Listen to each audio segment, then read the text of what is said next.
Well, let's pick up on that story with SABC News correspondent Sherwin Bryce-Pease, who has crashed from the euphoria of covering the FIFA World Cup and the final to the back to the hurly-burly of politics, diplomacy and conflict coverage. Sherwin, good evening. It's good to see you. What more do we know about the latest Qatari proposal for a 10-day ceasefire between Iran and the United States against the backdrop in which we already had a deal on the table that has now quite literally been blown to pieces? Well, unlike the Spanish, Tulasis, where we do not have a winner in this conflict yet, 140 plus days and counting. And on the one hand, you have a military escalation. You heard the confirmation from U.S. authorities over the weekend of at least 3 service people killed in retaliatory strikes in Jordan, and the detonation, a controlled detonation of a drone in Iraq by U.S. forces based there, killing a 3rd service person and a 4th unaccounted for, remaining missing and presumed dead as well. So that number could rise to 4. You have U.S. officials confirming that additional military assets are being deployed to the region, including fighter jets from bases in Europe will be descending on that.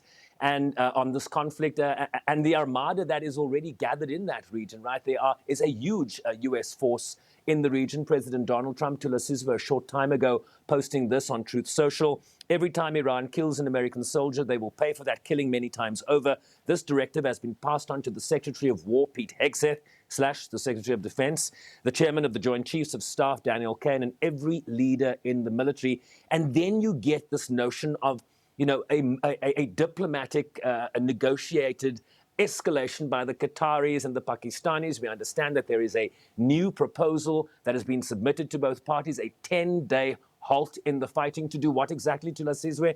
To revive the memorandum of understanding that was signed as recently as June 17th. So we are circling this wagon. The military escalation continues, but so does diplomacy. Where do we get an off-ramp from diplomacy? The question is, can the Pakistanis and the Qataris deliver on that? That remains to be seen.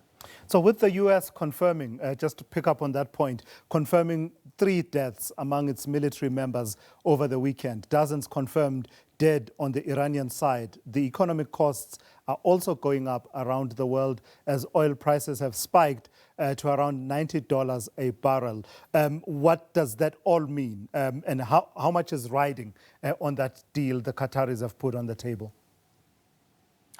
The rise in oil prices in the main is going to affect energy costs globally, food costs globally, the passage and transit of fertilizer that is essentially linked to the uptick in food prices. You saw the International Monetary Fund in their mid-year economic outlook talk about inflationary pressure that is on the rise again. I mean, this is going to affect decisions by reserve banks around the country, around the world, including South Africa's Reserve Bank announcement of a decision on interest rates come Thursday. And so the inflationary pressure here is going to be exacerbated by an announcement, to Lasizwe, by the Houthis in Yemen that they are now instituting a naval maritime blockade on all Saudi vessels that transit the Bab el-Mandeb Strait. That is essentially the choke point that links the Gulf of Aden, essentially the Indian Ocean, into the Red Sea and all the way up into the Mediterranean through the Suez Canal. You know, there is a low-level conflict between the Houthis and the Saudis that has been under a truce agreement for the past 4 years. That now seems to be rupturing, and that could then add additional inflationary pressure, the upward curve in terms of oil prices that are hovering at around $90 a barrel. This is what the United Nations Secretary General spokesperson said in relation to this announcement by the Houthis, followed by some commentary from a research fellow at the international think tank Chatham House in the United Kingdom Watch. There needs to be full freedom of navigation. And we're also concerned about their threats towards Saudi Arabia. It's obviously another choke point. We have seen the Red Sea already being choked off in the past. We don't want to see a return to that. I mean, it will, of course, impact the flow of UN goods that are shipped, notably humanitarian goods and elements for peacekeeping.